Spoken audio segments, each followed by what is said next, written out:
Hello everyone, welcome to true IAS and PCS. Start करते हैं अपनी डिस्कशन को। और इस लेक्चर में हम लोग बात करेंगे पार्लियामेंटेरियंस के ओथ और एफर्मेशंस के बारे में। जब वो आते हैं अपनी कुर्सी पर तो किस प्रकार से वो शपथ लेते हैं, इसके बारे में जानते हैं। हर एक जो मेंबर होता है किसी भी पार्लियामेंट के हाउस का, फिर चाहे वो लोकसभा हो या फिर वो राज्यसभा हो, अपनी सीट संभालने से पहले, यानी कि चुनावी प्रक्रिया के बाद जब वो हाउस में एंटर कर रहे हैं अपने रिस्पेक्टिव हाउस में, जिस भी हाउस के लिए वो इलेक्ट हुए हैं, वहां पर उनको उनका सबसे पहले एक शपथ ग्रहण समारोह होता है, ओथ टेकिंग सेरेमनी। इसमें वो एक ओथ और एफर्मेशन, मतलब एक पर्सन उनके बगल में खड़ा रहता है जो कि उनके लिए एक पर्चे पे कुछ ना कुछ पढ़ता रहता है। अभी हम जानेंगे वो पर्सन कौन है, क्या है। और वो पर्सन एक्चुअली प्राइम मिनिस्टर होते हैं, प्रेसिडेंट होते हैं। ठीक है, प्रेसिडेंट जो होते हैं वो ओथ और एफर्मेशंस दिलवाते हैं, एक रीड आउट वो करते हैं बगल में खड़े होकर, जैसे जैसे जो जो प्रेसिडेंट बोलते रहे हर एक एमपी को वो वाली चीज़ बोलनी पड़ती है। अगर प्रेसिडेंट उस दौरान मौजूद नहीं है हमारे देश में, वो गए हुए हैं बाहर किसी फॉरेन ट्रिप पर, या सीट वेकेंट है, बीमार हैं या मर चुके हैं, किसी भी रीज़न की वजह से, एक्सवाइजेड रीज़न की वजह से अगर राष्ट्रपति मौजूद नहीं है तो राष्ट्रपति किसी अन्य पर्सन को अपॉइंट कर सकते हैं इस पर्पस के लिए। ठीक है, लेकिन ये अपॉइंट कौन करेगा? अगर राष्ट्रपति खुद नहीं है तो ये अपॉइंट कौन करेगा? उस किसी अदर पर्सन को, प्रेसिडेंट खुद। ठीक है, ये खुद बोल जाते हैं कि मेरी जगह पर ये शपथ ग्रहण समारोह में सारे सांसदों को शपथ दिलवा देगा। ठीक है, अपनी ओथ और एफर्मेशन में एक जो मेंबर ऑफ पार्लियामेंट होते हैं वो कसम खाते हैं कि वो भारत के संविधान को पूरी मर्यादा के साथ फॉलो करेंगे और वैसे ही अपना कार्यकाल जो है उसके प्रिंसिपल्स को रखते हुए, ध्यान में रखते हुए संभालेंगे, इंडिया की सॉवरेनिटी और इंटीग्रिटी का ख्याल रखेंगे और अपनी जो ड्यूटी है वो फुली तरीके से डिस्चार्ज करेंगे। जिस गद्दी पर वो बैठने वाले हैं, जिस सीट पर वो बैठने वाले हैं, सांसद बनने वाले हैं, उसमें पावर का जो है मिसयूज नहीं होगा और उनको पता है कि उनको अपने कैसे दायरे के अंदर रहकर काम करना है। इन सब चीज़ों की शपथ खाई जाती है। ठीक है, सब झूठी झूठी बातें हैं। ठीक है, unless a member takes a oath, ये एक ना नॉर्मल प्रक्रिया नहीं है कि हमने प्रेसिडेंट को खड़ा कर दिया या फिर किसी ऐसे पर्सन को जो कि प्रेसिडेंट के द्वारा अपॉइंटेड है और वो शपथ ग्रहण समारोह में सांसदों को शपथ दिलवा रहा है। ये एक नॉर्मल चीज़ नहीं है। जब तक कोई एक एमपी, मेंबर ऑफ पार्लियामेंट, शपथ नहीं ले, ठीक है, तो शी और he cannot vote and participate in the proceedings of the house. दो बंदिशें उसके ऊपर हो जाएंगी। आपको एक सिचुएशन ये आ सकती है एग्जाम्स के अंदर कि ओथ नहीं ली है किसी एक एमपी ने, तो वो इनमें से क्या क्या कर सकता है। अभी जब तक ओथ नहीं ली है, ना ही वो किसी हाउस में किसी बिल प्रोसीडिंग्स वगैरह पे, किसी रेजोल्यूशन पे वोट कर सकता है, और वोट तो छोड़ो, वो हाउस की किसी प्रोसीडिंग्स में पार्टिसिपेट भी नहीं कर सकता। ठीक है, और जितनी भी एक एमपी बनने के बाद, एक सांसद बनने के बाद जो भी पार्लियामेंट्री प्रिविलेजेस वगैरह मिलती हैं, ये अभी हम देखेंगे क्या क्या होता है, और जो इम्यूनिटीज मिलती हैं। इम्यूनिटी मतलब वही आप जानते हो कि बिजली का बिल फ्री होना, गाड़ी मिलना, बंगलो मिलना, ठीक है, और बहुत सारी चीज़ें कि अगर वो ऐसा कुछ पार्लियामेंट में कुछ बोल रहे हैं, कुछ भी उन्होंने इशू रेस करा है, तो उसका जुडिशियल रिव्यू नहीं हो सकता। ये भी हम जानेंगे। तो हर एक पर्सन को जो कि एमपी बन जाता है उसको कुछ कुछ प्रिविलेजेस, इम्यूनिटीज मिलती हैं। जब तक शपथ नहीं ली है ना, संविधान की शपथ नहीं ली है, संविधान की शपथ इज जस्ट लाइक कि आप गीता कुरान पे रख के अगर आप शपथ खा रहे हो आप अपने किसी एक कर्तव्य के लिए, तो ये आपका जो कर्तव्य है एक सांसद बनने का, देश में पॉलिसी मेकिंग की दिशा में, लॉ मेकिंग की दिशा में एक अहम कदम रखने का, कि उस पॉलिसी मेकिंग में जितने भी लोग हैं उसमें से आप भी एक अहम पिलर हो। अगर इस चीज़ की शपथ नहीं खाई है, संविधान की मर्यादाओं का, उसकी डिग्निटी का, अपनी ड्यूटी जो है वो हम संविधान के दायरे में रहकर फॉलो करेंगे, देश की सॉवरेनिटी और इंटीग्रिटी का पालन करेंगे, तो ना वोट हो सकता है, ना पार्टिसिपेट कर सकते हैं वो लोग हाउस की प्रोसीडिंग्स में, एमपीज, ना उनको कोई प्रिविलेजेस मिलेगी, ना कोई इम्यूनिटी मिलेगी। ठीक है, और इसके अलावा ये तो हो गया, ये सब चीज़ें छीन ली जाएंगी पर्सन का। यहाँ ठीक है, क्या फर्क पड़ता है, ऐसा कोई करता नहीं है वैसे, लेकिन ये चीज़ लिखी हुई है। ठीक है, a person is liable to a penalty of 500 रुपए प्रतिदिन। एक दिन के 500 रुपए की पेनल्टी लगेगी अगर उन्होंने ओथ नहीं ली है और बेशर्मी में आके, जैसे उसमें लिखा हुआ ना, ही और she can not participate in the proceedings of the house. Imagine कर लो, जबरदस्ती कोई एक सांसद जो है इलेक्शंस के थ्रू आ तो गया, वो उसने ओथ नहीं लिया, जबरदस्ती मतलब लड़ भिड़ कर उधर बैठ रहा है। ठीक है, किसी भी एक हाउस में, तो जितने दिन वो बैठेगा ना 500 रुपये एक दिन की पेनल्टी लगेगी। और अगर उसने जानबूझ के अगर वोट करा या फिर कोई ऐसा अगर उसके उसके थ्रू अगर कोई ऐसा एक्शन होता है, बैठा हुआ है वहां पर और वोट करने का ट्राई कर रहा है, तो 500 रुपये पेनल्टी लगेगी as a member in a house. किस किस कंडीशन में? A person is liable to a penalty of 500 rupees for each day he sits or vote as a member in a house in the following conditions: before taking or subscribing to the prescribed oath or affirmation। ठीक है, number 1 condition ये कि जब उसने oath नहीं लिया है। इसके अलावा ये तो अभी हम सब कुछ ऊपर से ही पढ़ रहे हैं, ठीक है, ये वाला पॉइंट। तो दूसरी कंडीशन, जब उसको पता है व्हेन शी और ही नोज दैट वो क्वालिफाइड नहीं है और दैट ही और she is disqualified for its membership. अगर उनका डिस्क्वालिफिकेशन हो गया ना, डिस्क्वालिफिकेशन के जो हमने ग्राउंड्स पढ़े थे, कॉन्स्टिट्यूशन के थ्रू, पार्लियामेंट के थ्रू या डिफेक्शन के थ्रू, ठीक है, अगर वो डिस्क्वालीफाइड हो गए या फिर किसी भी वजह से अगर वो अब क्वालिफाइड नहीं रहे, एक ही बात है वैसे तो, एक ही बात है, जब क्वालिफाइड नहीं है तो डिस्क्वालीफाइड ही है एक तरीके से, ठीक है, या होने के बावजूद भी अगर वो सांसद थे और डिस्क्वालीफाई कर दिया गया है, तो अगर फिर भी आगे बेशर्मी में बैठ रहे हैं हाउस में, तो यहाँ पर कोई ऐसा कार्यक्रम नहीं होता है कि पुलिस वगैरह पकड़ कर आएगी और फिर देगी हाउस से बाहर, 500 रुपये एक दिन का जुर्माना लगेगा। ऐसा किसी ने करा नहीं है वैसे, ऐसा होता नहीं है, ठीक है, क्योंकि देखो हर एक जो पर्सन है, ज़्यादातर अगर कोई ऐसी बदतमीजी करना चाहेगा वो किसी ना किसी पार्टी से तो बिलोंग कर रहे हैं, फिर उस पार्टी की छवि खराब होती है। निर्दलियों की वैसे भी हालत खराब रहती है कि भैया वो इतनी मुश्किल से तो निर्दलीय होकर आए हैं, ठीक है, वो किसी पार्टी से बिलोंग भी नहीं करते, तो ऐसी काय को पंगेबाजी करनी। ये सिर्फ एक संविधान निर्माताओं ने लिखी है ये सब चीज़ें कि अगर इन केस किसी के दिमाग में ऐसा एक बचपना है या इसको कैसा किसी को ऐसा एक लड़कपन दिखाना है या फिर बदतमीजी करनी है अगर ऐसी, तो उसको 500 रुपये का जुर्माना किन किन प्रतिदिन 500 रुपीज़ ईच डे जुर्माना किन किन कंडीशंस में लग सकता है। तीसरा, जब उस पर्सन को पता है व्हेन शी और ही नोज दैट शी और he is prohibited from sitting or voting in the house by virtue of any parliamentary law. देश में अगर कोई ऐसी स्थिति है जहां पर कोई भी एक संसद के द्वारा पास करा गया कोई ऐसा कानून जो कि लागू हो रखा है और उसमें जो जो कंडीशंस लगाई गई हैं उन कंडीशंस के तहत ये पर्सन इनएलिजिबल हो गया है उस हाउस में बैठने से या वोट करने से, तो यानी कि अगर पर्सन उसके बाद भी बदतमीजी कर रहा है तो यानी कि वो कुल मिलाकर एक लॉ का उल्लंघन कर रहा है, एक लॉ को वॉयलेट कर रहा है। तो ऑब्वियस ही बात है अगेन उस पर 500 रुपये का जुर्माना लग सकता है। याद रखना, जो हम ओथ और एफर्मेशन का जो टॉपिक कर रहे हैं दोस्तों, उसमें ओथ और एफर्मेशन ना लेने पर 500 रुपये का जुर्माना लगता है, लेकिन उसके अलावा 2 कंडीशंस और हैं, डिस्क्वालिफिकेशन वाली और किसी भी पार्लियामेंट्री लॉ के अंतर्गत अगर किसी मेंबर को उस हाउस में अपने पर्टिकुलर हाउस में बैठने से या वोट करने से वंचित करा गया हो तो भी वो क्या कहते हैं, उनको 500 रुपये का जुर्माना लगेगा, ठीक है। अब ये तो हो गई पार्लियामेंट की बात, ठीक है। यहाँ पर हमने 2 टॉपिक कर लिए, एक हो गई ओथ और एफर्मेशन वाली बात और एक हमने प्रीवियस लेक्चर के अंदर करा था वेकेटिंग का सीट्स।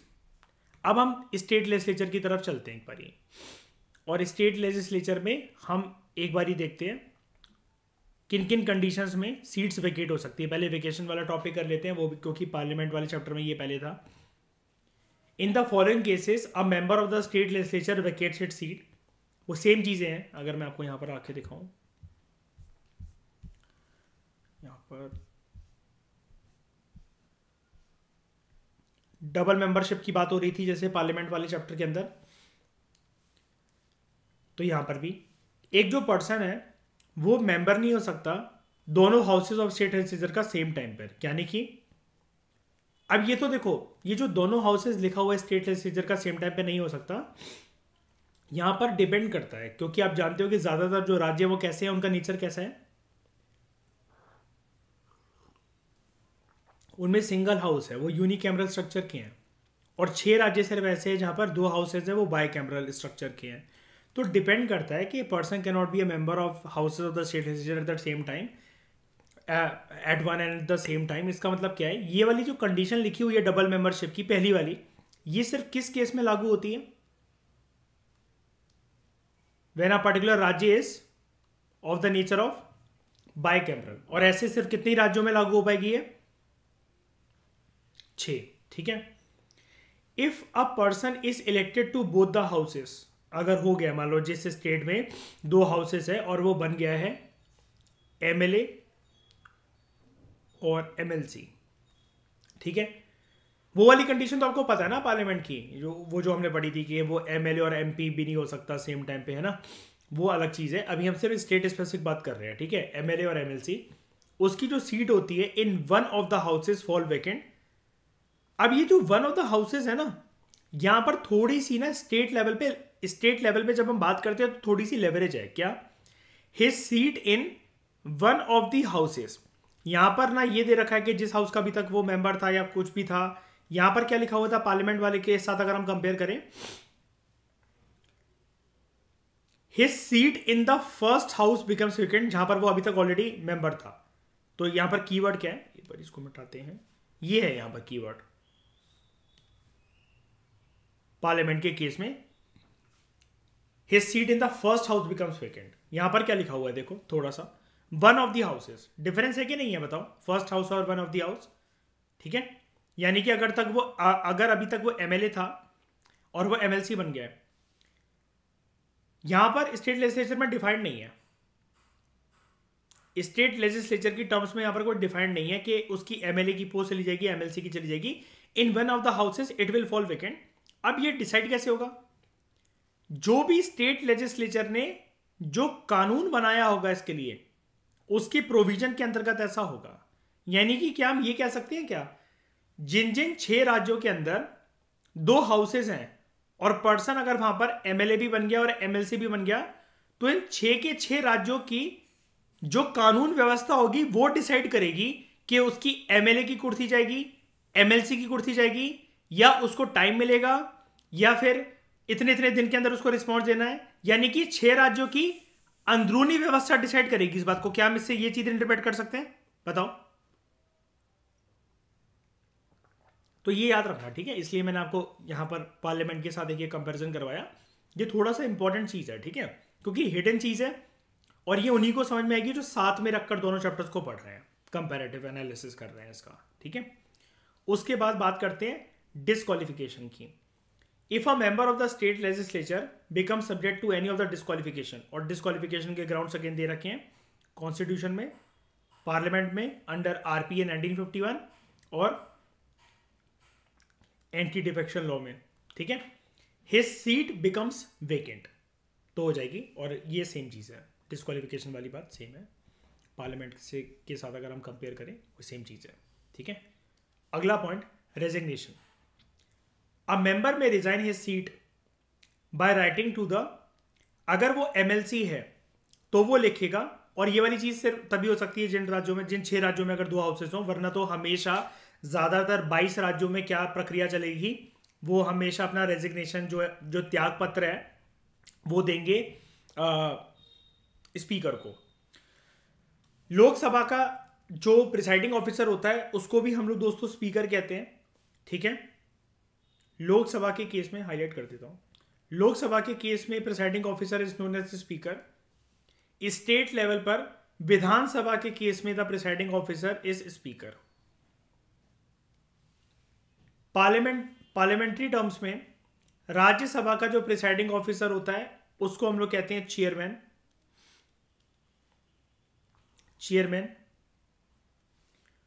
और जो सेकंड हाउस होता है, जो अपर हाउस होता है राज्यों में, 6 राज्यों में, जिसको हम लोग कहते हैं विधान परिषद, वहां पर भी प्रिसाइडिंग ऑफिसर होता है chairman.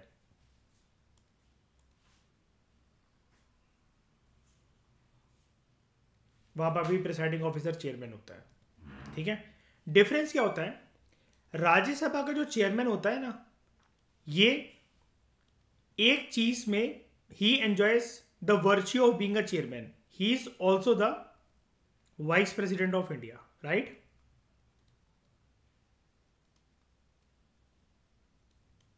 Bye being the vice president of India वो राज्यसभा की चेयरमैन की पोस्ट एंजॉय करता है। इसको क्या कहते हैं, मतलब क्या मैं ऐसा बोल सकते हैं कि अगर कोई पर्सन वाइस प्रेसिडेंट होगा तो वो ऑटोमेटिकली राज्यसभा का चेयरमैन बन जाएगा, बताओ? कैसे ये कह सकते हैं कि जो पर्सन राज्यसभा का चेयरमैन बनेगा वो ऑटोमेटिकली वाइस प्रेसिडेंट बन जाएगा? नहीं, पहला वाला केस लागू होता है यहां पर। राज्यसभा का चेयरमैन तब तक होता ही नहीं है जब तक वाइस प्रेसिडेंट ना बने।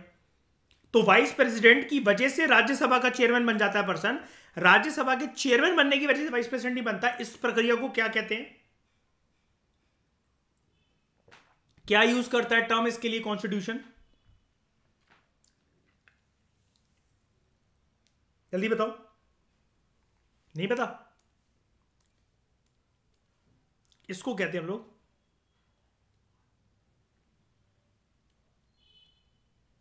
Ex officio. Ex officio, ex officio का दोस्तों मतलब ये होता है, ध्यान से सुनना, मैं इसको लिख देता हूं ब्लैक कलर से, ये लिख लेना, ये बहुत इंपॉर्टेंट है। 11th क्लास में दे रखा है, 8th क्लास में दे रखा है, 9th क्लास में दे रखा है, 6th क्लास में दे रखा है, हर जगह आपको मिलेगा। बस हम ये नज़रअंदाज कर देते हैं, और उधर क्योंकि पूरी कहानी नहीं होती छोटी क्लासेस में, इसलिए मैं आपको यहाँ पर बता रहा हूँ। 11th क्लास में लेकिन पॉलिटिकल साइंस की एनसीईआरटी में है। एक्स ऑफिशियो का मतलब होता है बाय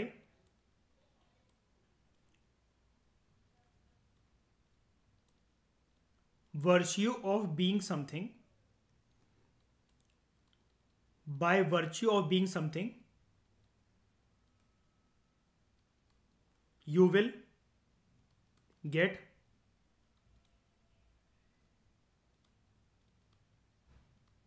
other thing।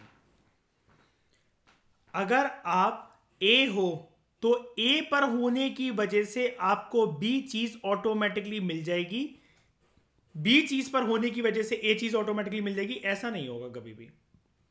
क्योंकि पर्सन उपराष्ट्रपति है, इसलिए वो राज्यसभा का चेयरमैन है। वो राज्यसभा का चेयरमैन है इस वजह से उपराष्ट्रपति है? नहीं, ऐसा नहीं है। इस डेजिग्नेशन को कहते हैं, इस आप प्रोसेस को नहीं कह सकते, इस कॉन्सेप्ट को कहते हैं vice president is the x officio chairman of the Rajya Sabha. तो आज के बाद कभी भी, आज मैं आपको करेक्ट कर रहा हूं, लक्ष्मीकांत के बियॉन्ड एक स्टेप लेकर जा रहा हूं, कभी भी being a PSI student, being a answer writer in GS paper 2, never ever write the line कि vice president is the chairman of the Rajya Sabha. आपकी टोन बिल्कुल ठीक है, आपको 0 ही मिलेगा, और इस लाइन की वजह से आपको पूरे क्वेश्चन में आपका एक नेगेटिव इंप्रेशन जाएगा। हर एक सब्जेक्ट का एक अलग फ्लेवर होता है लिखने का, उनको यह पता लग जाएगा कि इसने प्रिलिम्स निकाला, ये घंटा कुछ नहीं जानता है संवैधानिक प्रक्रियाओं के बारे में। लाइन लिखी जाती है vice president is the chairman, नहीं, ex officio chairman, ex officio chairman of Rajya Sabha. Again last time बता रहा हूं, क्योंकि वो उपराष्ट्रपति है इस वजह से राज्यसभा की चेयरमैन की पोस्ट एंजॉय कर पा रहा है। और जिनको पॉलिटी मतलब जो नहीं कर रहे हैं, पॉलिटी पहली बार कर रहे हैं, तो उनको मैं बता दूं, ऐसा कभी भी लोकसभा के केस में नहीं होगा। वाइस प्रेसिडेंट कभी भी लोकसभा का स्पीकर नहीं बनेगा। और एक डिफरेंस और बता देता हूं, आप में से 1-2 लोग मुझे मैसेज कर रहे थे, थोड़ा सा कंफ्यूजन था किसी को, मैं बता देता हूं सबके लिए। देखो, लोकसभा के केस में सबसे टॉप का पर्सन जो है ना, मतलब लोकसभा की अगर हम लोग चेयरमैन की बात करें ना, लोकसभा में बस चेयरमैन वर्ड यूज नहीं होता बस, ठीक है। उधर के चेयरमैन को हम लोग बोलते हैं स्पीकर। और राज्यसभा के स्पीकर की बात करें ना, तो स्पीकर वर्ड राज्यसभा में यूज नहीं होता। यहां के टॉप पर्सन को हम लोग बोलते हैं चेयरमैन। ये दोनों अपने अपने हाउस के चेयरमैन ही है। तो चेयरमैन वर्ड ना बोल के चेयरमैन वर्ड दिया गया राज्यसभा को, स्पीकर राज्यसभा में ना बोलकर स्पीकर वर्ड दिया है लोकसभा को। अब दोनों को कॉमन कैसे बोले कि ये टॉप के बंदे हैं? हाँ, ये टॉप के बंदे, इसलिए इनको बोला जाता है प्रिसाइडिंग ऑफिसर्स। प्रिसाइडिंग ऑफिसर्स, प्रधानमंत्री जी भी अगर लोकसभा के सांसद हैं तो वो खड़े होके माननीय महोदया जी ऐसे करके संबोधित करते हैं। उनको भी, प्रधानमंत्री को भी कुछ बोलने से पहले इस अपने हाउस में प्रिसाइडिंग ऑफिसर की परमिशन लेनी पड़ती है। क्यों? क्योंकि नाम में ही दम है, प्रिसाइडिंग ऑफिसर वो है, और प्रधानमंत्री बाद में होते हैं, पहले वो सांसद होते हैं।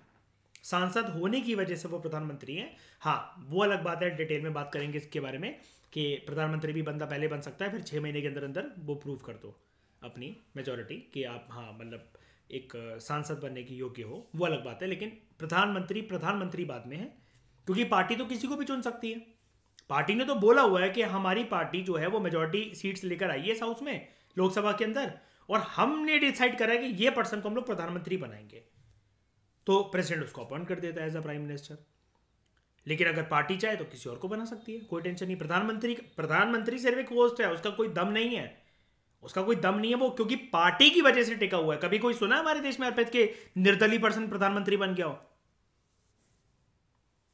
बहुत नाम नहीं हो जाएगा पूरे वर्ल्ड लेवल पे उसका कि इंडिया जैसी डेमोक्रेटिक कंट्री में कोई निर्दलीय प्रधानमंत्री बन जाए तो ये चीज है। कोई किसी का कोई डाउट है? सुगंधा, हाँ बताओ क्या पूछ रहे हो?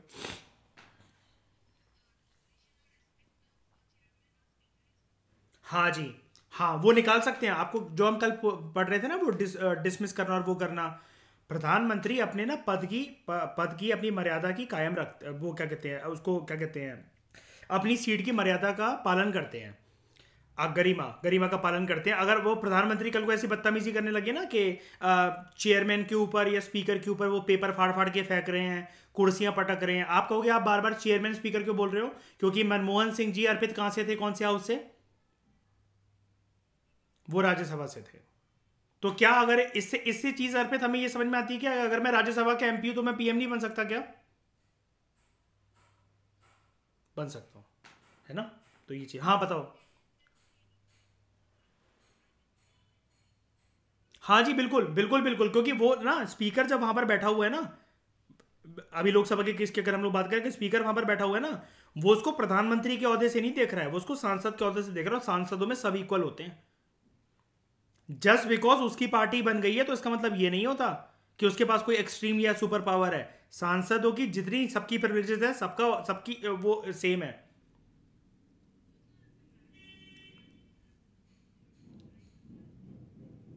Inside the parliament, inside the बाहर कुछ नहीं होता, बाहर कभी कुछ नहीं होता। जैसे अभी हम प्रेसिडेंट की चैप्टर पे आएंगे ना सुगंधा, तो हम पढ़ेंगे कि जब प्रेसिडेंट अपने ऑफिस में हो ना, अपने टेन्योर वगैरह में या जो भी है, जब तक वो एंजॉय कर रहा है, उसको अरेस्ट वरेस्ट नहीं करके लिए जा सकता।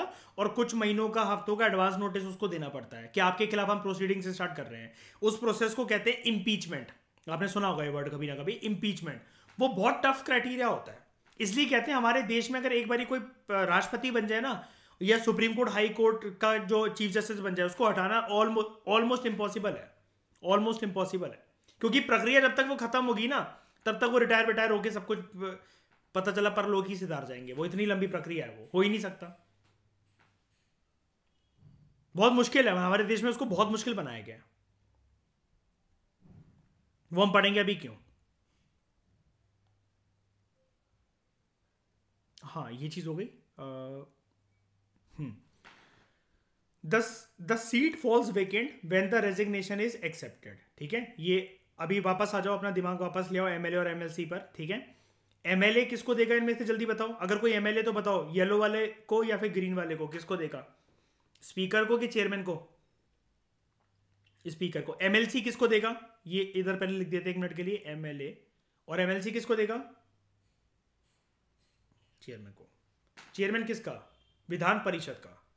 ठीक है, सीट तभी वेकेंट मानी जाएगी जब रेजिग्नेशन एक्सेप्ट कर लिया जाए। जरूरी नहीं है कि रेजिग्नेशन एक्सेप्ट हो, जैसा कि हमने यहां पढ़ा था। ठीक है, चेयरमैन और speaker in case of parliament they may not accept the resignation, अगर उनको लगता है कि ये चीज वॉलंटरी नहीं है या जेन्यून नहीं है। ये दो वर्ड्स उठाकर यहां पर डाल देना आप। ठीक है, अगर उनको लगे कि ये चीज ठीक नहीं हो रही है तो।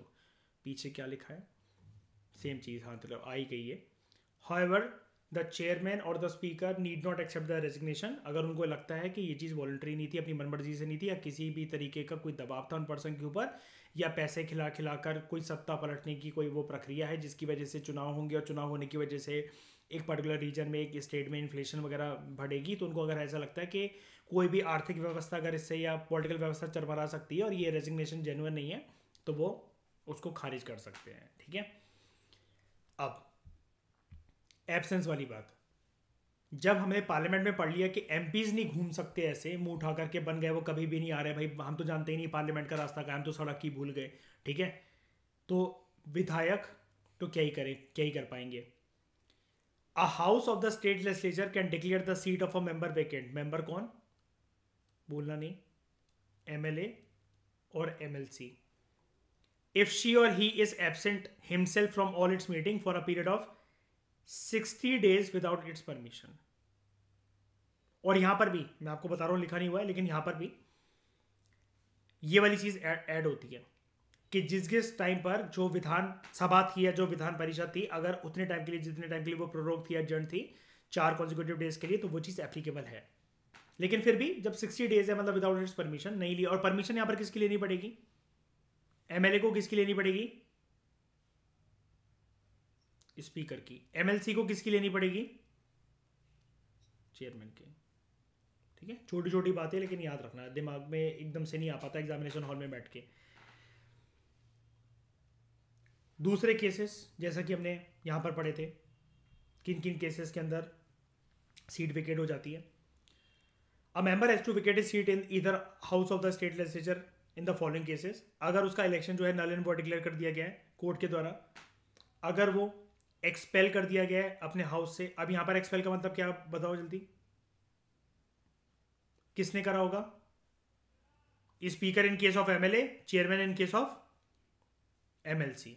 ठीक है, इसका मतलब they are no more MLA or MLC if she और he is elected to the office of the president or the office of the vice president. ठीक है, तो वो वेकेट हो जाएगी सीट ऑटोमेटिकली, क्योंकि ये मजाक थोड़ी ना अर्पित है ना कि तुम राष्ट्रपति उपराष्ट्रपति की चुनाव तुमने लड़ा, तुम कह रहे नहीं मुझे तो नहीं बनना, मुझे तो यहीं रहना है। तुमको बोला जाएगा कि आप चले जाओ, रिजाइन दे दो, सब कुछ हो जाएगा, सीट विकेट हो गई है, और फ्रेश तरीके से लड़कर आ जाना, तब तक आप बैठो घर पे। इफ शी और he is appointed to the office of governor of a state, राष्ट्रपति उपराष्ट्रपति या अगर राज्यपाल भी बन गए हैं तब भी सीट वेकेट हो जाएगी, करनी पड़ेगी। हाँ अच्छा, अब मैं आपसे, हाँ ऑटोमेटिक होता है ये चीज। अब मैं आपको बता रहा हूं, यही चीज पूछना चाह रहा था। अगर ये इसके बाद भी, जैसे चलो इधर ही आ जाओ, पार्लियामेंट की बात कर लेते हैं, आपको ज़्यादा अच्छे से समझ में आ जाएगा। मुझे ये बताओ, पार्लियामेंट के केस में अगर जो एक एमपी है वो इलेक्ट हो गया to the office of the president और वाइस प्रेसिडेंट, या अपॉइंट हो गया to the office of governor. अब देखो यही चीज़ होती है जो हम गवर्नर वाली और एक दिन ये डिस्कशन कर रहे थे ना, ये कीवर्ड यहाँ पर यही है, इलेक्टेड और गवर्नर की कुर्सी अपॉइंटेड, इसलिए इसका जुडिशियल रिव्यू हो सकता है। यहां पर सेम चीज हुई, प्रेसिडेंट का ऑफिस जो है इलेक्टेड ऑफिस, ये अपॉइंटेड ऑफिस। खैर वो छोड़ो, मेरा सवाल आपसे ये है, एक बार के लिए इसको मार्क कर देते हैं, ये वाली सीट ये अपॉइंटेड होता है, गवर्नर का ऑफिस, प्रेसिडेंट और वाइस प्रेसिडेंट का जो ऑफिस है वो इलेक्टेड है, चाहे भले इनडायरेक्ट इलेक्शन से आए हैं, लेकिन आए तो चुनावी प्रक्रिया से ही हैं। मुझे ये बताओ कि अगर ये अपॉइंट हो गए, यहाँ पर एमपी की बात कर रहा हूँ अभी मैं, पहले ये अपॉइंट हो गए यहाँ पर या इलेक्ट हो गए टू द पोस्ट ऑफ राष्ट्रपति और उपराष्ट्रपति, या फिर राज्यपाल के जो ऑफिस है वो उस पर अपॉइंटमेंट हो गया अगर इनका, तो मुझे ये बताओ, अगर यहाँ पर तो चली जाएगी सीट इनकी पार्लियामेंट में, है ना, सांसद की सीट चली जाएगी। अगर ये उसके बाद भी यहाँ पर कहें कि हमने राज्यपाल भी नहीं बनना, या जिस भी पोस्ट पर ये आए हैं, राज्यपाल नहीं बनना, राष्ट्रपति नहीं बनना, उपराष्ट्रपति भी नहीं बनना, और ऐसे थोड़ी ना होता है, हम तो सांसद रहेंगे, हम तो आके बैठेंगे, तो क्या होगा? क्या नहीं, वेकेट तो रहेगी। अगर ये आए बदतमीजी करने, मतलब कि हम तो बैठेंगे कुछ भी हो जाए, हमने तो मजे मजे में लड़े थे चुनाव, हमें नहीं बनना, किससे पूछ के हमें अपॉइंट कर दिया राज्यपाल, हमें तो नहीं बनना,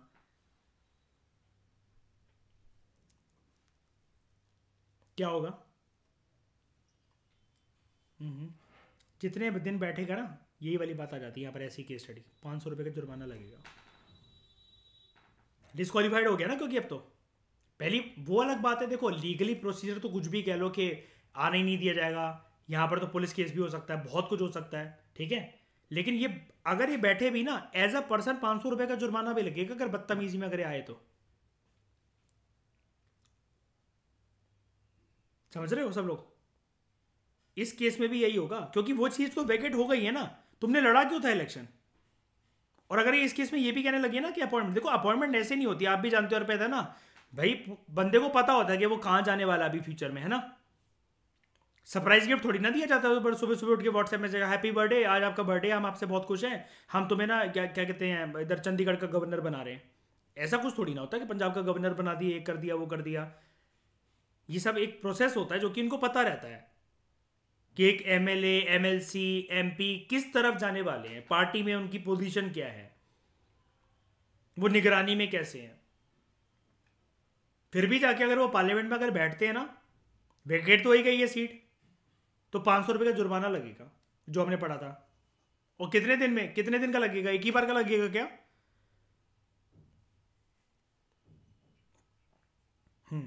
तो यहां पर जब ये, अब मुझे बता दो, जब ये यहां पर आया तो देखो, इसलिए मैंने लिखा था ये क्वालिफाइड था क्या? फिर बताओ, जब प्रेसिडेंट के इलेक्शन जीत गया, वाइस प्रेसिडेंट के इलेक्शन जीत गया, बताओ अब ये क्वालिफाइड था क्या बीइंग एमपी? नहीं ना। अच्छा मुझे एक बात बताओ, चलो उसने एक्सेप्ट कर ली प्रेसिडेंट की पोस्ट, ठीक है, मान लो अभी जो द्रौपदी मुर्मू जी हैं उन्होंने एक्सेप्ट, मतलब वो तो प्रेसिडेंट है ही। अब प्रेसिडेंट क्या पार्लियामेंट का पार्ट होता है? हम्म, होता है। क्या मेंबर होता है? मेंबर नहीं होता, पार्ट होता है। पार्ट इसलिए बोला होता है क्योंकि जो भी लॉ, जो बिल पास होता है पार्लियामेंट के दोनों हाउसेस से, वो जब तक प्रेसिडेंट का सिग्नेचर ना होता तब वो एक्ट नहीं बन सकता, राइट? अब द्रौपदी मुर्मू जी कौन सी सिटीजन है देश की? फर्स्ट सिटीजन, फर्स्ट सिटीजन है। अब वो आके रोज अगर मान लो मयूर बैठने लगे पार्लियामेंट के अंदर तो क्या होगा? प्रोसीडिंग्स में पार्ट लेने लगे,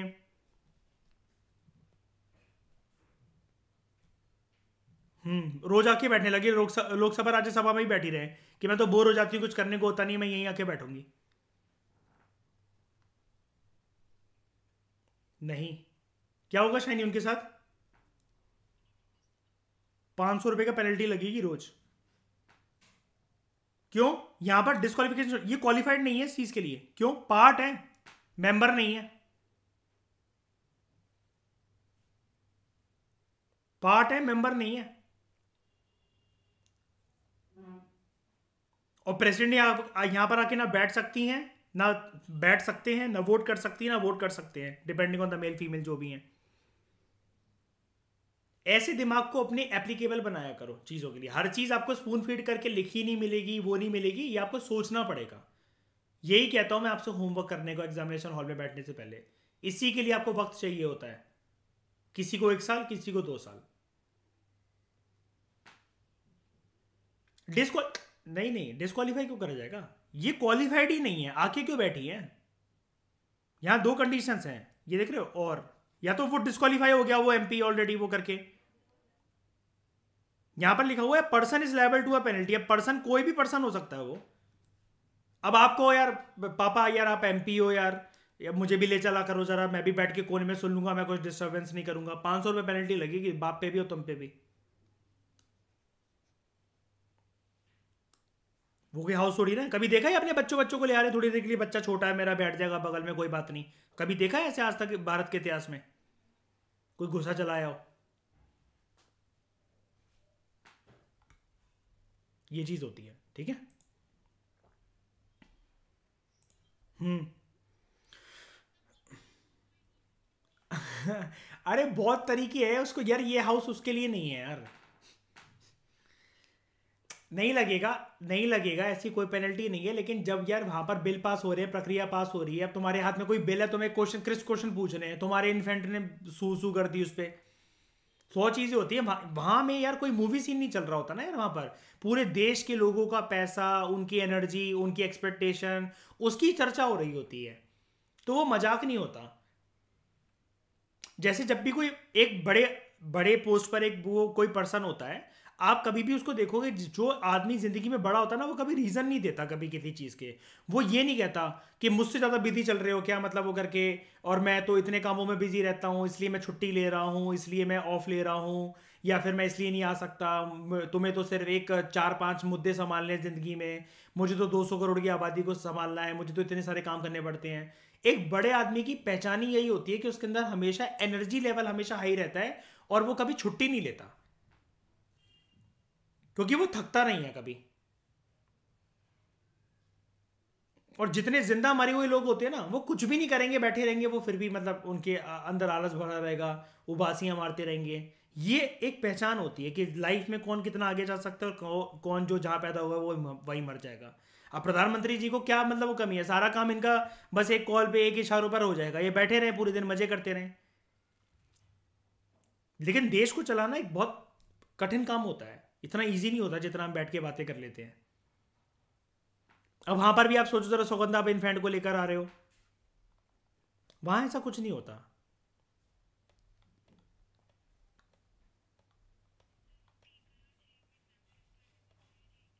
अभी देखेंगे उसके बारे में।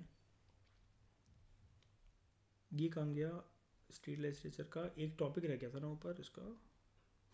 ये करते हैं, ओथ और एफर्मेशन, ये क्योंकि यहाँ पर पहले दे रखा था।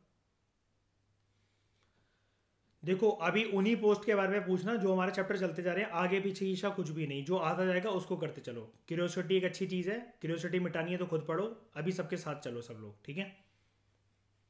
एक्स्ट्रा बातें नहीं, फिर सब लोग कंफ्यूज हो।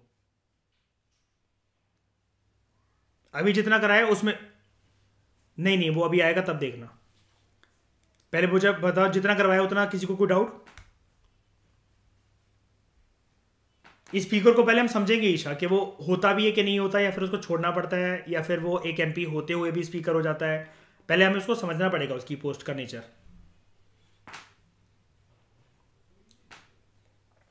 ठीक है। अब जैसे एक मजेदार बात बताऊं भाई, चेयरमैन बैठा है राज्यसभा के अंदर, चेयरमैन राज्यसभा के अंदर बैठा हुआ है, प्रेसिडेंट को तो बैठना अलाउड नहीं है। अब चेयरमैन कौन है, एक्स ऑफिसियो वो कौन है, क्यों चेयरमैन बन के बैठा हुआ है? Vice president, vice president MP, vice president MP होता है। अब सोच के अब दिमाग लगाओ इस बात पे कि फिर उपराष्ट्रपति आ सकता है, राष्ट्रपति नहीं आ सकता बैठने। उपराष्ट्रपति पे लगती है पेनल्टी 500 रुपए की, बताओ। नहीं लगती, राष्ट्रपति पे लग जाएगी, अगर बैठे तो लग जाएगी। इसलिए मैं अभी कुछ एक्स्ट्रा बातें नहीं करना चाह रहा, पता है। अब ऐसे टॉपिक लाऊंगा मैं, बहुत सारे टॉपिक लाऊंगा अभी यहाँ पर, आप कंफ्यूज हो जाओगे। अभी जो बातें जहां आएंगी वो वैसे, क्योंकि पार्लियामेंट कोई मतलब हंसी मजाक का खेल नहीं होता भाई, पार्लियामेंट के नेचर को समझना बहुत वास्ट है ये टॉपिक, इसलिए स्टेप बाय स्टेप हमें करना पड़ेगा इसको। अब ये भी बात आ जाती है कि कभी अगर जो वाइस प्रेसिडेंट है वो चेयरमैन की भी पोस्ट संभाल रहा है और वाइस प्रेसिडेंट भी है, तो सैलरी क्या डबल मिलेगी, क्या सिंगल की मिलती है सैलरी? मैं क्यों संभालूं दो दो चीजें, वो वाली बात है। शायनी अभी पूछा नहीं है मैंने आपसे, एक बात पूछी है, क्वेश्चन पूछा है। Shiny shut up. हर एक जो मेंबर होता है इधर house of the state legislature का, before taking his seat in the house, उसको एक ओथ या एफर्मेशन लेनी पड़ती है गवर्नर के आगे। यहां पर पार्लियामेंट के केस में कौन करवाएगा ओथ और एफर्मेशन? कहां गया? यही तो गलती हो जाती है, स्पीकर नहीं, प्रेसिडेंट या कोई ऐसा पर्सन जो कि प्रेसिडेंट ने बोला ये करवा देगा, कसम कसमें वादे खिलवा देगा। यहां पर कौन? गवर्नर। गवर्नर अगर अवेलेबल नहीं है तो वो बोल देगा कोई और पर्सन, जिसको कौन अपॉइंट करेगा यहां पर, अपॉइंटेड बाय हिम मतलब गवर्नर। अपनी ओथ और एफर्मेशन में जो मेंबर होते हैं स्टेट लेजिस्लेचर के, यहां पर कौन से मेंबर्स की बात हो रही है, एमएलए की, एमएलसी या बोथ? बोथ। एमएलए को शपथ कौन दिलवाता है? थप्पड़ पड़ेगा ना ऐसा, टप्पे खाते हुए घर पहुंचोगे सब लोग। एमएलए को शपथ कौन दिलवाता है? किस हरामखोर ने बोला था अभी, स्पीकर?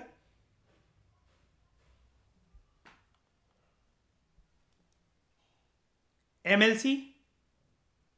एमएलसी को शपथ कौन दिलवाएगा? गवर्नर। इन इस ओथ और एफर्मेशन जो मेंबर होते हैं स्टेट लेजिस्लेचर के, वो कसम खाते हैं हम भारत के संविधान के प्रति इतने रहेंगे, वही झूठी सच्ची बातें, ठीक है। भारत की सॉवरेनिटी और इंटीग्रिटी को प्रॉपर तरीके से अपहेल्ड करेंगे और फेथफुली अपनी ड्यूटी को डिस्चार्ज करेंगे, ठीक है। अपने ऑफिस की, कौन से ऑफिस की बात हो रही है यहां पर?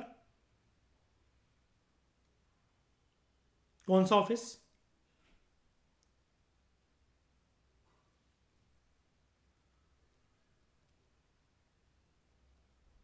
एमएलए और एमएलसी की मर्यादा, ठीक है, जो भी उनकी ड्यूटीज आती है, मतलब मयूर जो भी उनके मतलब पाले में है, जो भी ड्यूटीज आती है, ठीक है। अब मुझे फाइनली बता दो, किसी को कोई डाउट है? अर्पित, एमपी को शपथ कौन दिलवाएगा? लोकसभा के एमपी को कौन दिलवाएगा शपथ? राज्यसभा के एमपी को कौन दिलवाएगा? एमएलसी को कौन दिलवाएगा? एमएलए? गवर्नर नहीं है अगर मौजूद तो? लोकसभा के एमपी को शपथ दिलवाने के लिए प्रेसिडेंट नहीं आए होंगे उस दिन तो कौन करेंगे? वाइस प्रेसिडेंट अगर कोई पर्सन है तो अपने पोस्ट पे वाइस प्रेसिडेंट होने की वजह से ऑटोमेटिकली वो क्या बन जाएगा? वाइस प्रेसिडेंट प्रेसिडेंट बन जाएगा। मैं पूछ रहा हूं अगर वाइस, मैं कह रहा हूं अगर वाइस, नहीं मैं क्या कह रहा हूं, वाइस प्रेसिडेंट अगर वाइस प्रेसिडेंट है तो अपनी कुर्सी पर होने की वजह से ऑटोमेटिकली वो क्या बन जाएंगे? क्या चेयरमैन ऑफ राज्यसभा जो होते हैं वो एमपी होते हैं? नहीं होते, ठीक है। Unless a member takes a oath, same चीज वही, शी और he cannot vote and participate in the proceedings of the house, और वो एलिजिबल भी नहीं बनते हैं उसकी प्रिविलेजेस एंड इम्यूनिटीज के लिए ऑफ द स्टेट लेजिस्लेचर। वही 500 रुपये का जुर्माना यहां पर भी लगेगा। अब ऐसा नहीं है मयूर के 250, मतलब ये स्टेट लेजिस्लेचर तो 250 रुपये कर देंगे इसको, ठीक है, 500 रुपये का जुर्माना लगेगा। For each day he sits or votes as member in the house. अच्छा एक बात बताओ मुझे जरा शाइनी, लीगल प्रोसीडिंग्स हो सकती है अगर ये पर्सन बोले 500 रुपये कौन सा देना बड़ी बात है, मैं तो देता रहूंगा? क्या लीगल प्रोसीडिंग्स होंगी? नहीं नहीं, क्या होंगी, क्या? जैसे नहीं नहीं नहीं वो भी मना कर दे, अब इतना बेशरम थोड़ी ना होता कोई यार। हाँ चलो ठीक है, मान लो ये भी मना कर दे, चलो कितने प्यार से पूछ रहे हो, 500 रुपये देने से भी मना कर दे गुंडागर्दी थोड़ी ना करनी है। हाँ। चलो कर दिया मना, तो अब क्या होगा इसके खिलाफ?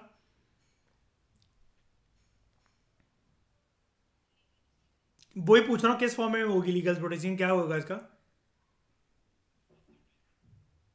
हाँ नहीं, इसको क्या होगा क्या इसका लीगल प्रोसीडिंग अर्पित किस फॉर्म में हो सकती है इसके खिलाफ? इस एमएलए या एमपी को क्या करा जाएगा? वो तो है ही, उसके बाद तो आ रहा है तभी तो पेनल्टी लग रही है। हाँ वो तो ठीक है, होगा लीगल प्रोसीडिंग किस एक्शन में होगा, मतलब मैं आपसे नेचर पूछना चाह रहा हूं करेंगे क्या इसके साथ? पूरी बदतमीजी पे उतरा है डिस्क्वालीफाई वगैरह सब कुछ है। अब अंदर कोई पार्टी के लोग तो ऐसा तो है नहीं कि इसको मारने लगेंगे, मतलब पर होगा क्या इसके साथ, किसको बुलाया जाएगा? हाँ पुलिस एक्शन होगा, और कोर्ट भी क्या करेगा फिर, इसको क्या कर सकता है ऐसे केस में? जेल भेज सकता है। क्यों? देश के एक इंस्टीट्यूशंस का जो कि सबसे बड़ा इंस्टीट्यूशन है पार्लियामेंट, मतलब one of the top institution parliament executive judiciary, उसमें इसने क्या करा, बदतमीजी करी। और इसके ऊपर क्या पेनल्टी लगा, और क्या कोर्ट कर सकता है इसके ऊपर जब ये ऐसी बदतमीजी करेगा अर्पित फर्दर इलेक्शंस में? हाँ, और ये और लाइफ टाइम के लिए भी कर सकता है। मतलब ये अब पता है क्या होता है, इसको क्यों नहीं लिखा गया है, क्योंकि मयूर आप जानते हो ना कि जजेस के मूड और बिहेवियर और केस के नेचर पे डिपेंड करता है ना। अब इसने कहा ठीक है मैं नहीं हूं ना एमपी, नहीं हूं ना, नहीं हूं ना, गुस्सा अंदर उसने पीएम को खिंचा के चाटा मारा, और ये उसके मुंह पे फेंक के चलाया, ले 500 रुपए लगा ले पेनल्टी। या मान लो कि ईशा है, अब ईशा गई अंदर, अब ईशा अंदर शीला की जवानी में बस डांस कर आ गई, कहेगी मैंने कुछ बदतमीजी करी, आप सबको हंसाया ही है ना मैंने, और ये आ गई फिर स्पीकर से कहेगी लो अयोध्या जी 500 रुपये ले लो, रोज आऊंगी नाचने, ऐसे कर लो जो करना है। अब कोर्ट में जाके बोले सर मैं आपको 2 मिनट दो सर 120 सेकंड दे दो, बस मेरे को 2 मिनट दे दो, मैं आपको अभी दिखाती हूँ कैसे ठुमके लगाए थे मैंने, अगर आपको हंसी ना है ना तो आप मेरा नाम बदल देना। क्या होगा ईशा ऐसे केस में, कोर्ट क्या कहेगा आपको? हाँ, आधार कार्ड गायब करके फांसी में लटका देगा इसको। हाँ मतलब ऐसा कुछ नहीं है, लेकिन हाँ स्ट्रिक्ट पेनल्टी हो सकती है, और ईशा को इस केस में, मतलब या कोई भी एमपी अगर ऐसी बदतमीजी करे, चाहे हंसी मजाक वाली चाहे सीरियस वाली, उस केस में उसका लाइफ टाइम के लिए उसको बर्खास्त करा जा सकता है किसी भी चुनावी प्रक्रिया में पार्टिसिपेट करने से या फिर चुनाव में खड़े होने से, ठीक है। तो before taking and subscribing to the prescribe oath और एफर्मेशन, अगर वो हाउस में आ रहे हैं विधानसभा या विधान परिषद, 500 रुपये की पेनल्टी, जब उनको ये पता है वो क्वालिफाइड नहीं है या डिसक्वालीफाइड है उनकी मेंबरशिप से, जब उनको पता है क्वालिफाइड नहीं है, सिर्फ इसी वजह से सौगंधा जो एमपीज, एमएलए और एमएलसी होते हैं अपने परिवार वालों को लेकर नहीं जाते हैं हाउस के अंदर। अब एक बात बताओ, एमपीज की कितनी जान पहचान होती है मयूर? नहीं, कितने लोग बोलते होंगे ना कि एक बारी घुमा लाओ जरा हमें, जाकर हमें भी दिखा दो जरा। तो वो क्या बोलते हैं, जिस दिन लोकसभा राज्यसभा बंद होगी उस दिन आके देख लेना। अब कोई ये बोले इनसे प्लीज एक बारी भरी सभा में दिखा दो ना, हमें देखना है आपको, आप कैसे खड़े होते हो उधर, कैसे बोलते हो, सब लोग कैसे बैठे रहते हैं, मोदी जी कहाँ खड़े होते हैं, राहुल जी कहाँ होते हैं, ये सब नहीं हो पाएगा।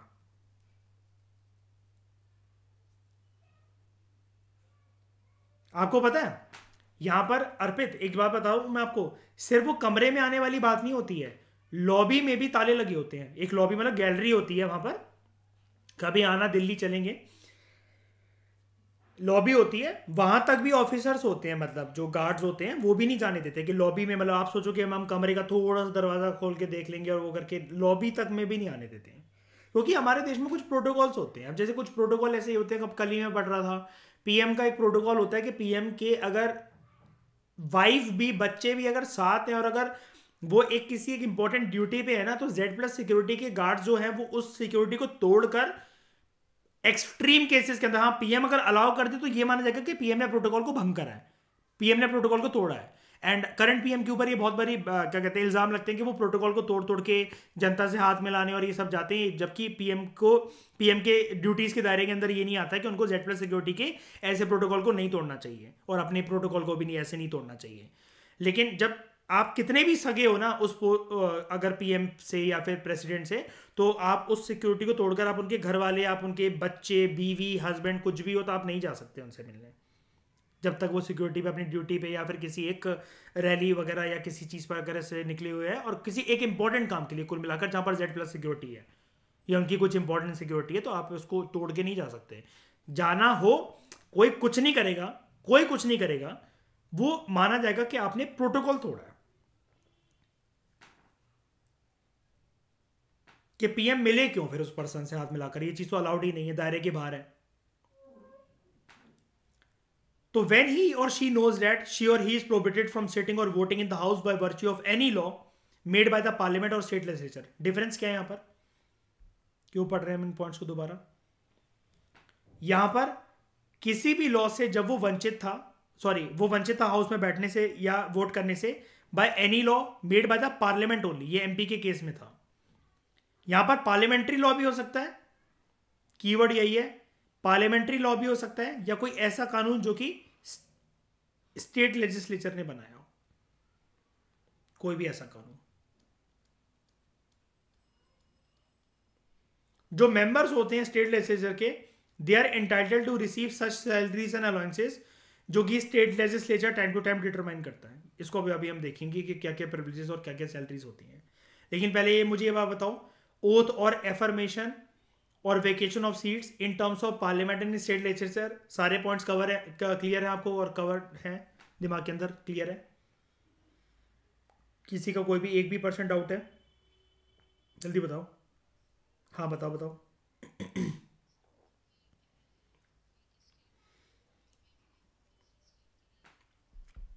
दूसरी दूसरी स्टेट का नहीं हो सकता, कैसे हो जाएगा? क्योंकि रेसिडेंट होना पड़ेगा फिर उसके लिए। अच्छा एमएलए होने के लिए, अच्छा ठीक है ठीक है ठीक है, हाँ ओके ओके।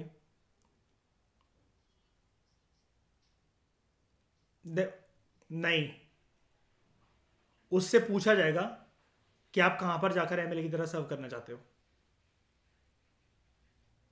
और ऑब्वियसली बात है स्टेट लेजिस्लेचर में ना ज़्यादा लेवरेज बहुत ज़्यादा नहीं होती है, बहुत ज़्यादा। आप लड़े क्यों? पहली बात है इलेक्शंस, वही वाली बात है ना, आप दूसरी जगह पर गए क्यों?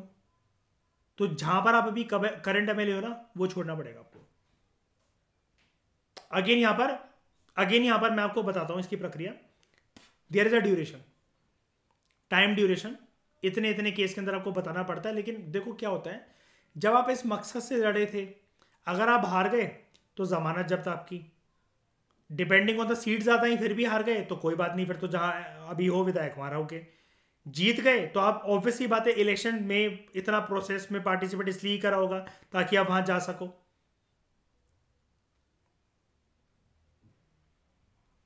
समझ गए? लेकिन ये सिर्फ एमएलए के केस में लागू होता है। हाँ,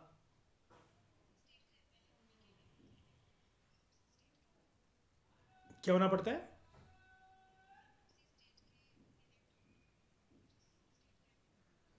वो एमएलसी के केस में होता है, एमएलए के में भी होता है, मुझे ध्यान नहीं है।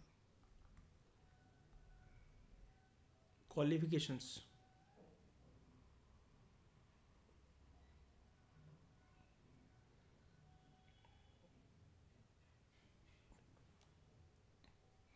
उसको इलेक्टर होना चाहिए। हाँ, मिसबा आपका क्वेश्चन गलत है।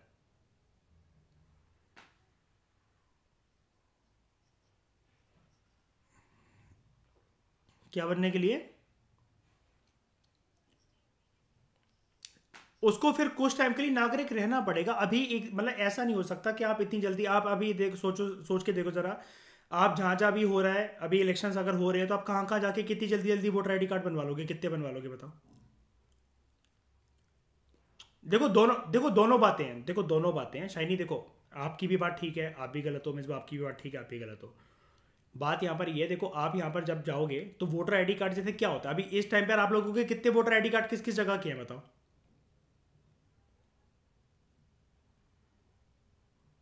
एक ही जगह पे है ना। मिसबा, कल को आपका निकाह होगा, आपका हस्बैंड कहीं और सर्व कर रहा है, ठीक है, आप वहां गए तो आपका वोटर आईडी कार्ड कहाँ का बनेगा कुछ टाइम के बाद? हम्म चेंज हो सकता है ना। कहाँ जाओगे उसके लिए, कौन से ऑफिस जाओगे? कहाँ शाइनी हो सकता है वोटर आईडी कार्ड चेंज हो सकता है अप्लाई करके? क्या रहेगा? पहले वाला नहीं रहेगा, हाँ पहले वाला नहीं रहेगा, एक टाइम पे एक ही रहेगा ना। तो अगर आपको मान लो इस केस के अंदर अगर इलेक्शन लड़ने एमएलए की, तो आप एक ही जगह से लड़ सकते हो, दूसरी जगह पे सेम टाइम पे नहीं लड़ पाओगे। आपके पास दो वोटर आईडी कार्ड है ही नहीं, अलग अलग कॉन्स्टिट्यूंसी के कैसे हो जाएंगे बताओ? और ये लेवरेज जो है ये सिर्फ एमपी के पास होती है कि वो दो जगह से लड़ सके,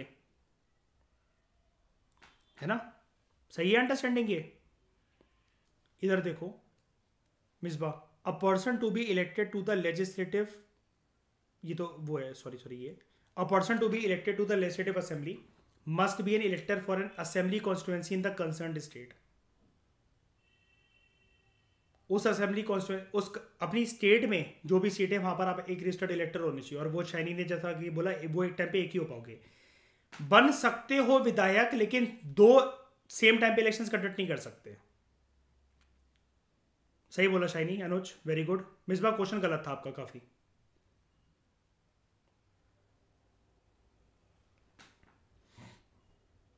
हाँ, वो अलग बात है कि देखो चाइनीज को हम ऐसे इंटरप्रेट करने को ऐसे कर सकते हैं कि हाँ एक जगह पे अगर चला गया है, वो छोड़ दिया उसने, या भी अगर वो एमएलए है और नई जगह पर अप्लाई करने के लिए वोटर आईडी कार्ड बनवा रहा है, तो उस जगह से लड़ जाए, फिर कोई बात नहीं,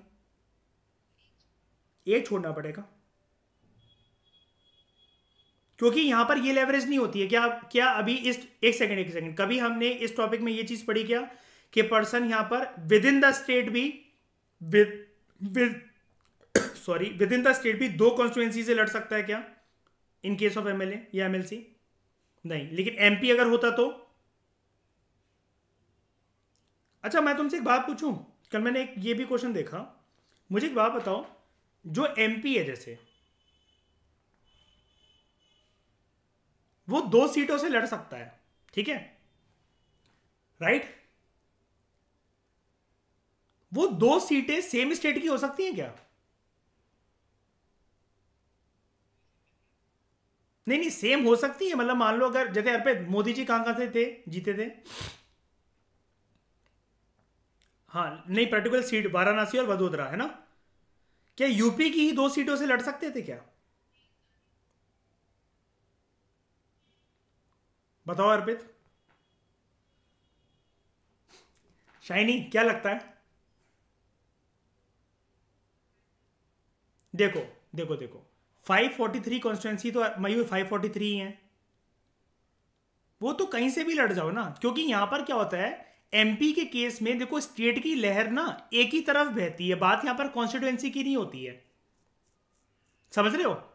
जैसे मतलब हमें यहां पर डाइवर्सिफाई करने का मतलब क्या है, मतलब अर्पित यही तो है ना कि देखो अगर मेरा झंडा टिकना होगा तो यूपी में एक ही सीट पे भी टिक जाएगा, नहीं टिकना होगा तो दो सीट भी लड़ लूंगा, तो ऐसा तो है नहीं कि यहां से एक कॉन्स्टिट्यूएंसी पे आ जाएगी, नहीं आ पाएगी, है ना? वरना अगर ऐसा होता तो राहुल गांधी जी ये और चालाक हैं, इन्होंने क्या करा, एक नॉर्थ इंडिया एक साउथ इंडिया, नॉर्थ इंडिया में भी दो राज्य को चुन लेते वरना तो ये। लेकिन मेरा सवाल यह कि सेम राज्य से दो सीटों पे कंटेस्ट कर सकते हैं हम क्या? हाँ, ऐसी कोई लिमिटेशन नहीं है, इसके ऊपर ऐसी कोई लिमिटेशन नहीं है।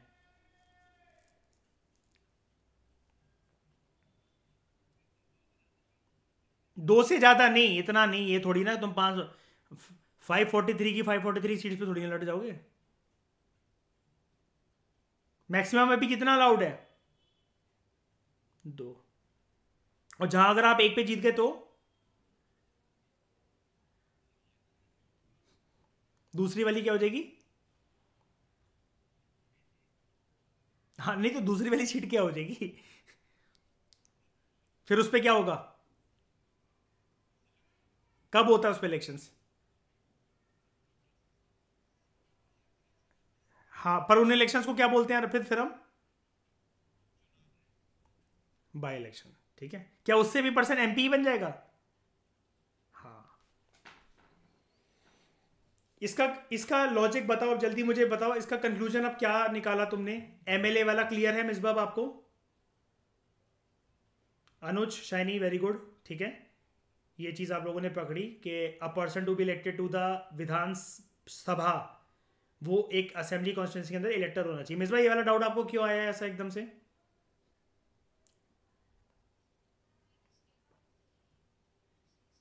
कैसे कैसे कैसे?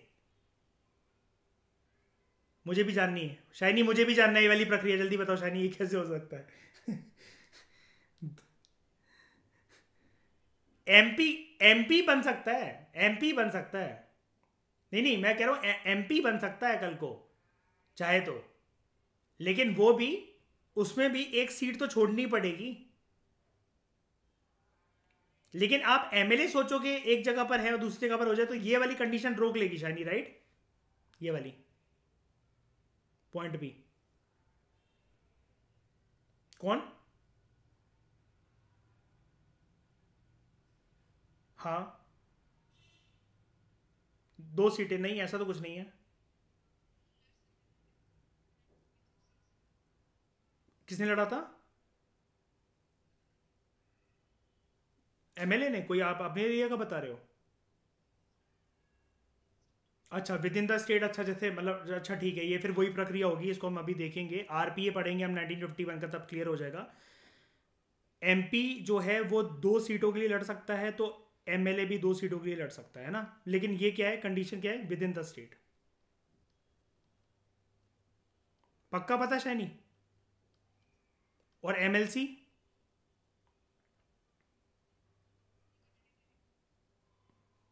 एमएलसी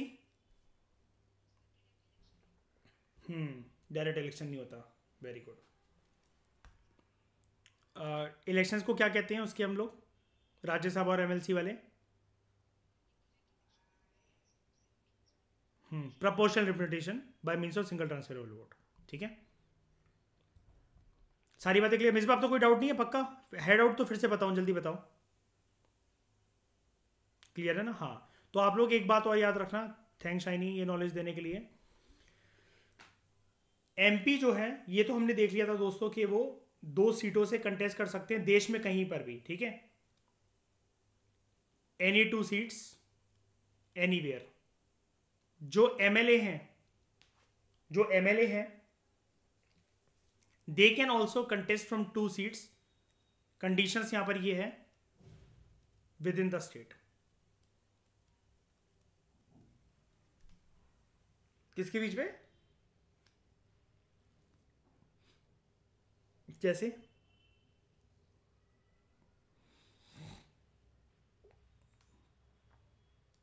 अच्छा, ये आप ये कह रहे हो कि अच्छा मतलब कि यूटी के लिए मतलब ये चीज़ हो सकती है यार। वो यार पता क्या होता है, अलाउड तो है लेकिन आप हर कोई देखो ना, जितने एमपीज थे लोकसभा के अभी जो चुनाव हुए थे, क्या आपने ऐसा देखा क्या कि 545 के 545 एमपीज ने हर दो दो सीट से कंटेस्ट करा हो सारों के सारों ने? अर्पित ऐसा कोई आंकड़ा है क्या हमारे पास कि हर कोई दो से कंटेस्ट कर ही रहा था सारे के सारे? ये भी हो जाता है अर्पित। वो क्या पता है क्या मयूर क्या होता है, देखो मैं बताता हूँ, जमाना जब्त होने वाली बात हो जाती है मयूर, और एक रेपुटेशन को भी हानि पहुंचती है। अब अगर अर्पित ये वाला रूल नहीं होता तो राहुल गांधी नहीं होते एमपी अभी, है ना, घर पे बैठे होते 5 साल के लिए। मनमोहन सिंह भी पीएम ना होते। तो इस डिस्कशन में दोस्तों फिलहाल इतना ही। Thank you very much for discussion.